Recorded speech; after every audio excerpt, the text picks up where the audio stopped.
right up. Deposit your checks and clear out your office, then give yourself a vote of no confidence. We are live from the deep, dark depths of the UEA library. Welcome to the Norwich University Show with me, James Blonde. Coming up on tonight's show, we'll be getting the inside scoop into the current cost of living crisis. We'll be asking you guys at home who you think should replace the Vice-Chancellor. Plus, we'll be joined by student James for an inclusive interview about his involvement with the strikes. He will join us later to help us create our very own picket signs live in the studio.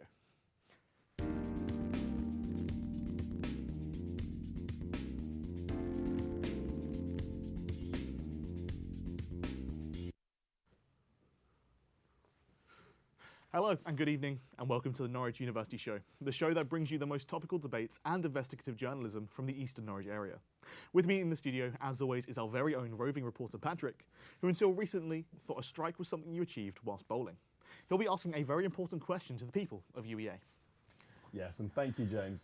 Later I'll be heading onto campus to discuss how the cost of living crisis has affected the university students.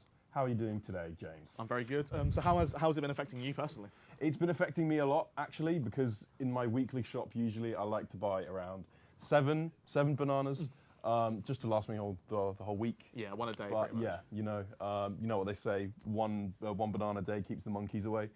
And Yeah, you know, but the prices have gone up now, and I can't do that. Do you know what annoys me? They put bagels in packs of 5, not 7. So I go bagelless on the weekends. I thought there were packs. Oh, they did used to be 5. They've always been 5, but there's only 5 a week. I only buy 1 pack a week, so I go weekendless without bagels. It's really annoying. That sounds like your crippling bagel addiction there, James. But as always, we want to hear from you. So tweet to us at our username @UEAnus. This week, we would like to know who you, the viewer, thinks the new Vice-Chancellor should be, using the hashtag #UEAnus new V-Chancellor. Right, let's get into the biggest stories of the last couple of weeks. Strikes have always threatened the lives of UEA students, but since Christmas, this threat has become all too real, as staff have finally taken action. Fortunately, the strikes have been suspended over the last few weeks after significant progress was made, due to talks between the university and the UCU. We at UEAnus hope that a fair agreement can be achieved for both staff and students. But in other news, UEA announced its plans to combat the £45 million budget deficit, which was met with criticism from the UEA student body when it became clear that the student feedback would not be considered in the university's plan. Students plan to rally to oppose the cuts to student services and compulsory redundancies in an aim to ensure that the quality of education at UEA is not compromised. The lecturers and the staff are the lifeline behind UEA, and it can be said that all of the students here are grateful for the staff's hard work. We wouldn't be able to make this show without them. But now, over to our roving reporter Patrick, who is out and about discussing the cost of living crisis. Here I am today on UEA campus in the Blackdale building, the most decrepit and horrible building on this campus. Ever since the COVID-19 pandemic, our country as a whole and the university have been struggling with money. As you can see here, the value of money has decreased over time, making things very difficult for the staff and students alike. The cost of living crisis has affected everyone, including me and you. For instance, last year, my shopping costed £5 less than it does now, which is £5 I would spend betting on horses. Energy prices have risen tenfold, which is why, to keep myself warm during the cold, harsh winters here in Norwich, I've started doing this. UEA has appointed David Maguire as the new Vice-Chancellor. Hopefully, he can pull us out of the money pit that we have fallen into. Otherwise, it might be the end of UEAnus as we know it. Back to James in the studio. It is remarkable to see how the cost of living crisis has been affecting the students, and conversations like this need to be had in order to create change to support those who are most affected. But now, let's welcome tonight's guest. He is a student that is vehemently for the strikes, and he has been out on the picket lines himself, actively trying to ensure the student voice is heard. Please welcome to the show, James. Thank you for having me, James. It's great to have someone here who is so vehemently for the striking. So how's it been out on the picket lines for you? Honestly, I just love it so much, out there every day with my colleagues, striking for justice. That's what I love doing. You're there trying to get your voice heard. So what are you standing for with the UCU? What sort of things are you looking for the university to change? Well, everything. Well, I think there's a lot of change needed to make sure that students get what they deserve. Yeah. You know, paying so much money a year, I really think that we're doing a good job as well. That's perfect, yeah. I think staff should get more money, essentially, more money. I think staff should be able to get their own parking space. and their own student accommodation if they want to go back and sleep during the day. Yeah, I agree, absolutely. So how many things have you been working on? What other strikes have you been going to? Like there's the railroad strikes, there's the WGA writer strikes over in America. Yeah, well, I've been going to the railroad strikes because obviously going to all these protests, getting around is essential. So I really appreciate the work that the train and the railways do. Yeah, so I think more people should be striking, like the male men, the female men, everything should be on strike right now. Because how are we going to get the change we need without a general strike, essentially? Exactly, and that's why I go out there, because someone needs to do it. I encourage everyone at home to join me out on the streets. So have you got any plans for the coming week? Anything Yeah. penciled into your calendar? Well, the second I'm done with this interview, I will be going out and striking. Maybe get some lunch first. Nice, yeah. Fuel me for the You're day. going to be striking but at the lunch place? Yeah, absolutely. Perfect. Yeah, nice. But thank you very much, James, for coming in today to discuss your point of view on the strikes. He'll be sticking around in the studio today to show us how to make our very own picket sign. But first, Patrick has a report to share. Thank you again, James. Recently, Vice-Chancellor of UEA, David Richardson, has announced his resignation and his intent to step down from his role that pays him over £200,000 a year, following the release of his expense report which exposed the unnecessary expenses that he had claimed. He'd been reported to have been using the students' money on travelling to Hong Kong, riding in limousines and maintaining the grounds of his house. I mean, who spends £20,000 on gardening? His examples were as weak as the Greek economy. The university announced a temporary vice-chancellor, with David Maguire joining later this month. But let's see who you, the students of UEA, think can step into his gigantic and expense-ridden shoes.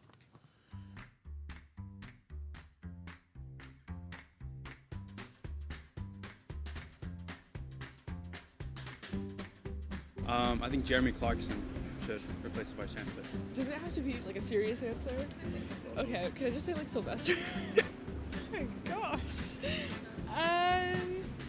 Harry Styles. Oh God. Gemma Collins. Harry Styles. He's my answer to everything. I'm gonna go with Taylor Swift, the Queen herself. Beyonce. I don't know, just feel like he's a fun guy. I would say Lewis Capaldi because I think he's quite funny, comedian. Sylvester. I don't know. I don't know anyone intellectual. Someone with a lot of personality like Gemma Collins, I would love. I would choose David Attenborough. I think he's quite a likeable character, unlike Vice Chancellor, so I think he'd be a good fit. Political yet educationally inclined. It could be a celebrity or a fictional character or anything. Yeah. Can I speak right into the mic for a good ASMR moment? Do you want that? If you want to, yeah. I'm gonna vote for Meryl Streep. Actually, sorry. No, I'm not. I'm going to answer the Onceler from the Lorax. It's not because I've got a crush on him. Perfect. Great. Many students and staff, I'm sure, will be celebrating this news, most hoping that this will be a step towards both improvements for staff and students alike, as there are now a couple £100,000 floating about, which could be used to pay the staff a living wage or support students, rather than helping a man trim his bush. That was remarkably interesting, to say the least. I can't believe that Harry Styles was one of the choices. There's only one direction that can go, and it's down in the bush. But it's time to see what you guys have at home, have to say about who to replace the Vice-Chancellor with. @Not David Richardson says that he thinks the big man shouldn't have stepped down and that he was doing a perfect job. Whereas Sylvester the cat says, meow, meow, meow, meow, meow, meow, meow. Scintillating journalism. But for tonight's final segment, our guest here is joining us to help us make a proper big picket sign. So if you want to follow me over to the make table, James. So we have got what I think is the proper equipment you need. You've outlined it yourself, haven't you? You told us Definitely. to get this stuff ready. So what sort of steps would you take to make a picket sign? What sort of key things do you need to remember? Well, firstly, you've already done it for me here, which is a fantastic thing. Cut out a nice big rectangular, usually, piece of cardboard. Obviously, Why rectangular? Is that like aerodynamic, better weapon? well, it's just natural writing words on. Obviously, you can fit a lot of information on it. Perfect.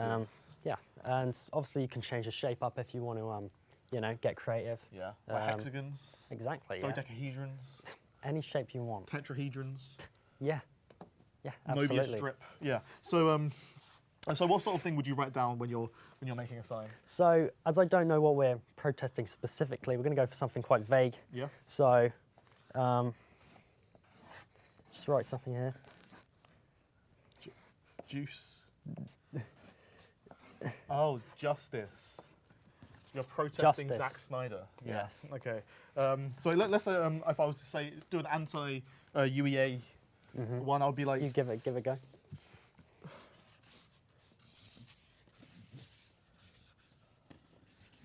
I like it. Yeah. We say no to UEA. How's that? That's fine. I like it again. Very vague. Could mean anything. One thing I would say is capital letters are essential here.